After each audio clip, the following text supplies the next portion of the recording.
Әңгіменің 3-ші бөлімі. Тойлары ерекше болды. Үлкен, даңғаза емес, жүрекке жақын жылы той.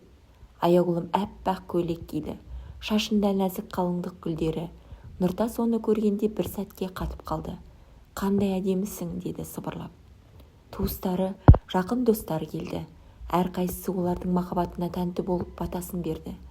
Би алаңында екеуі бірінші рет жұп болып билегенде, аяулым оның иығына басын қойып, «Мен бақыттымын», деді. «Мен сені тапқан күнімнен бастап бақыттымын», деді Нұртас. Ол түн екеуі үшін өмір бойы ұмытылмас сәт болып қалды. Үйленгеннен кейін көп уақыт өтпей аяулым жүкті екенін білді. Бұл жаңалықты Нұртастың естіген сәттегі қуанышын ештеңемен салыстыру мүмкін емес. Ол аяулымды қатты құшақтап, «Мен әке боламын ба? Шынымен бе?» деп қайта-қайта сұрап тұрды. 9 ай бойы Нұртас оның жанынан бір елі алыстамады. Әр тексеріске бірге барып, әр қимылын сезінгенде аяулымнан бетер толқып жүретін. Ақыры көп күткен күнде келді. Сәбидің жүзіне алғаш қараған кезде Нұртас көз жасын жасыра алмай, «Қош келдің, менің кішкентай ғажайыбым», деді сыбырлап. Аяулым оның бұл күйін көріп жымиып қойды. Олар ұлдарының атын Аян деп қойды. Аян сый, аманат, жүрекке келген хабар деген мағынада. Үй ішінде алғашқы қадамдар, алғашқы күлкілер, алғашқы сөздер бәрі екеуінің өміріне жаңа сәуле әкелді. Араға 1 жыл салмай, олардың өмірінде тағы бір қуаныш пайда болды. Аяулым қызды болды. Бұл жолы Нұртас күткеннен де сабырлы, бірақ жүрегі одан сайын толқып тұрды. Қыздарының атын екеуі бірге таңдады. Айзере, ай, жарық, зер, бағалы, алтын деген мағына. Айзере жүрегі нәзік, жүзінен күлкі кетпейтін сәби болды. Аян қарындасын қатты жақсы көріп, оны қорғап жүретін кішкентай батырға айналды. Нұртас кешке жұмыстан келгенде, есікті ашып үйге кіргенде, 2 баласы жүгіріп келетін. Аяулым ас бөлмеден шығып күлімсіреп қарсы алатын. Үйлерінде әрдайым күлкі, жылулық, тыныштық бар еді. Кей түндері Нұртас аяулымды құшағына алып, «Мен сенсіз қандай болар едім, білмеймін», дейтін. «Сенсіз мен де бүгінгі мен болмас едім», деп жауап беретін аяулым. Олар бір-бірін толықтыратын 2 жүрек, 2 әлем еді. Сол бір саябақта басталған махаббат үй болып, ошақ болып, ана мен әкеге, балаларға айналды. Бұл олардың махаббатынан туған ең үлкен сый еді. Солай өмір өте бергенде бұл шаңыраққа сынақ келді. Аяулым мен Нұртастың өмірі бірнеше жыл бойы бақ пен шаттыққа толы еді. Аян мен Айзере өсіп, үйдің ішін күлкіге толтырып жүретін.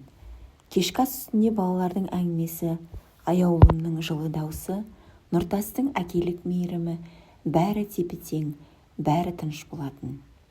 Бірақ бұл тыныштықты бұзатын бір адам бар еді. Нұртастың ағасы Ерлан. Ерлан мінезі қатал, өмірде ылғи да күреспен жүретін адам еді. Ол Нұртастың бақытты гүлденген үйін көрген сайын, бұлар тым жақсы өмір сүріп жатыр, өмір бұлай болмайды деп іштей күйінетін. Ерланның өзінің отбасында түсініспеушілік көп болатын. Сол себепті ол Нұртастың отбасының жарасымын көргенде қызғаныш сезімі мазасын алатын. Бір күні ол аяулымға, «Сен Нұртасты тым өзіңе байлап алдың. Бұрын бізбен жиі болатын. Қазір тіпті үйге ат ізін салмайды», деп ауырлау дауыспен аяулым сыпайы жауап беруге тырысты. «Аға, біз бөлініп кеткен жоқпыз. Балалар бар, жұмыс бар, уақыт жетпей жатады». Бірақ Ерлан бұған ренжіп кетті. Ол осы әңгімеден кейін Нұртасқа барып, «Әй, сен өзгеріп кеттің, әйеліңді тыңдай бересің. Біздің сөзімізден гөрі оның айтқаны маңызды болып кеткен бе?» деп ой салатын сөздер айтты. Нұртастың жүрегіне күмән түсе бастады. Сол күннен кейін Нұртас пен аяулым арасында ұсақ-түйек келіспеушіліктер басталды. Аяулым бұрынғыдай жағдайды түсіндірсе де, Нұртастың ойында ағасының айтқаны қалып қоя берді. Бірде аяулым, «Бүгін балалармен ата-анаңа барайықшы», деді нәзік үнмен. Сонда Нұртас қабағын түйіп, «Мен барғанмын, сенің бармағаның ештеңе шешпейді. Әйтеуір сенікі, Біздікі бөліп тастау деді. Аяулымның жүрегі бірден ауырды. Мен ешкімді бөліп тұрған жоқпын, деді ол сыбырлап. Бірақ Нұртас бұл жолы оны тыңдамады. Бұл олардың арасындағы алғашқы үлкен суықтық еді. Арада бірер апта өткенде Ерлан Нұртасқа тағы бір әңгіме айтты. Оның даусы ауыр, мақсатты еді. Саған айтарым, аяулым біздің әулетке дұрыс келін болмай жатыр. Мінезі басым, жұрттың бәрі солай дейді. Ұят. Бұл сөздер Нұртастың жүрегіне күйік тастады. Күндердің бірінде ол бұл әңгімелердің барлығын аяулымға айтып қойды. Аяулымның көздері жасқа толды. Мен сенің отбасыңа ешқашан қарсы келген жоқпын. Неге сен мені қорғамадың, деді. Нұртас үндемеді. Үндемеген сайын аралары алыстай түсті. Бір түнде екеуі қатты ұрсып қалды. Егер сен бәрін солардың сөзіне қарап шешсең, онда мен неге саған өмірімді сендірейін, деді аяулым көзіне жас алып. Мен сенің не ойлайтыныңды түсінбей жүрмін, деді Нұртас даусын көтеріп. Жығылғанға жұдырық болғандай балалардың екеуі де қорқып жылап қалды. Бұл аяулым үшін ең ауыр сәт еді. Түн ортасында ол балаларды жатқызып жалғыз отырып ұзақ ойланды. Мен бұл үйде сүйікті әйел ғана емес, бөтен адамға айналған сияқтымын. Нұртастың өзі де түсінбеді. Оның жүрегінде аяулымға деген махаббат бар еді. Бірақ ағасының сөзі санасын улап ойын бұлыңғыр еткен. Екі жақ ажыраудың табалдырығында тұрды. Араларындағы үлкен жанжалдан кейін аяулым бір шешімге келді. Өзі де Нұртас та ашулы. Екеуі де бірін-бірін түсінбей қалған. Сондықтан ол уақытша бөлініп тұруды ұсынды. Нұртас ұзақ үндемей тұрды. Бұл шешім ойына да келмеген еді. Бірақ ағасының сөздері, соңғы жанжалдар, өз ішінде жиналған ауыр сезімдер бәрі оған дұрыс шешімді табуға мүмкіндік бермеді. Сөйтіп олар келісімге келді. Айзере аяулымда, Аян Нұртаста қалатын болды. Бұл шешім екі жүректі де жаралады. Бірақ оны ешқайсысы дауыстап айтпады. Айзере кешке анасының қасына жатып, әке неге біздің үйге келмейді деп сұрайтын. Аяулым жымиған бола тұрып, қызым, бәрі жақсы болады, папаң да сені қатты жақсы көреді дейтін. Бірақ бұны айта тұрып, өзі теріс қарап жасырын жылайтын. Түн түскенде терезеден қала шамдарына қарап отырып Нұртасты сағынатын. Оның даусын, әзілін, тіпті ұрысқан үнінде қалайша біз осылай бөлініп кеттік деп ойлайтын. Ол мақтаныштан емес, жараланған жүректен шыққан үнсіздікпен өмір сүрді.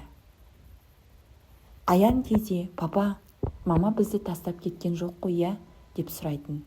Нұртастың жүрегі қан жыласа да ол күліп жауап беретін. Жоқ балам, мама сені қатты жақсы көреді. Біз тек біраз уақыт бөлек тұрып жүрміз. Түнде ол баласын ұйықтатып отыра қалып, аяулымның соңғы айтқан сөздерін еске алатын. Үнсіздігі үшін, қорғамағаны үшін өкінетін.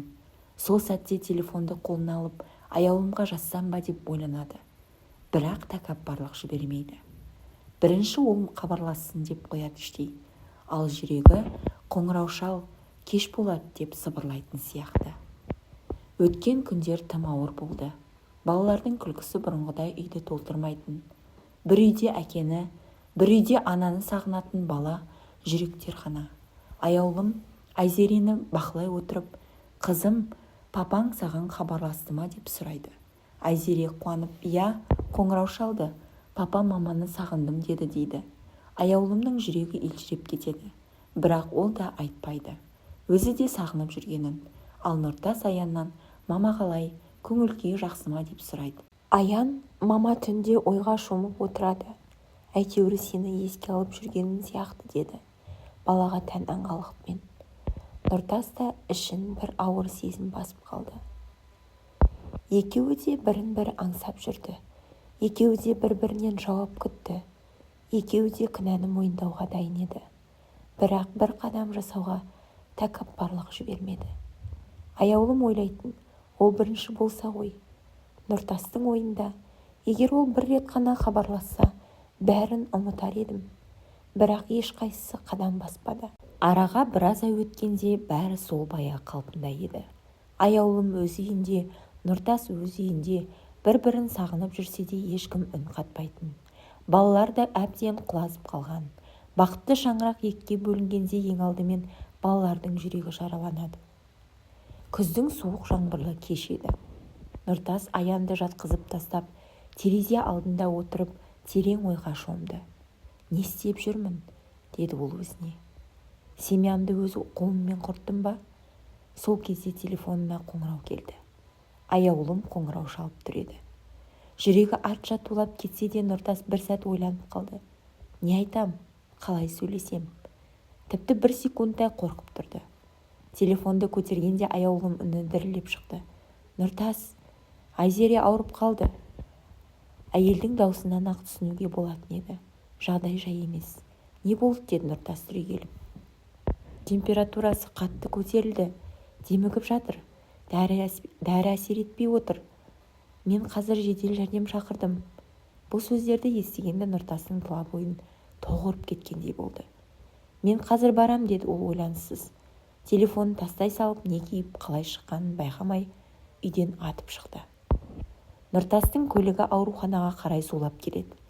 Жаңбыр терезені ұрғылап жатыр. Шамдар ғана жылт-жылт өтеді. «Қызым, қызым, аман бол», деп қайталап келе жатып, ол жол бойы бәріне өкінді. «Аяулымды ренжіттім, балаларымды жылаттым. Осы үшін бе менің намысым?» Ештеңе маңызды емес еді. Қазір оған жалғыз қажет нәрсе отбасы. Ауруханаға жеткенде аяулым Айзерені қолына құшақтап тұр екен. Қыздың беті қызу, көздері жасаураған. Нұртас жүгіріп келіп, «Қызым», деп құшақтады. Ал аяулым оның жүзіндегі шынайы үрейді көріп, жанарымен төмен қарады. Екеуі көп ойдан бері тұңғыш рет бір-біріне жақын тұрды. Дәрігерлер Айзерені қарап, қатты вирустық инфекция, тыныс алу жолдары бітеліп қалған. Бақылауда қалдыру керек, деді. Аяулым орындықта отырып жылап жіберді. Нұртастың жүрегі елжіреп, ол аяулымды өзіне тартты. Бір сәтке аяулым қарсы болғысы келді, бірақ жүрек сөз тыңдамады.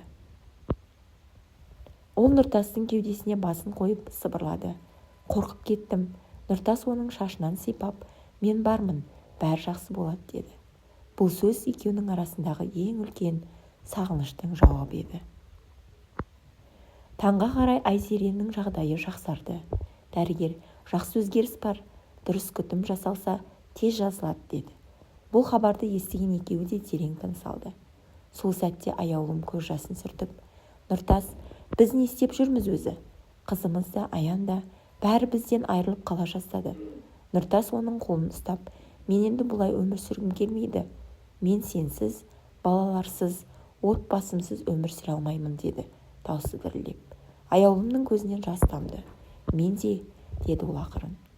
Жарықсыз түнді жарық таң алмастырғандай екеуінің жүрегіне қайта жылу кірді. Екі жаққа кету тоқтады, өкпе аяқталды, тәкаппарлық жойылды, үнсіздік сындырылды. Өйткені тағдыр оларға түсіндірді.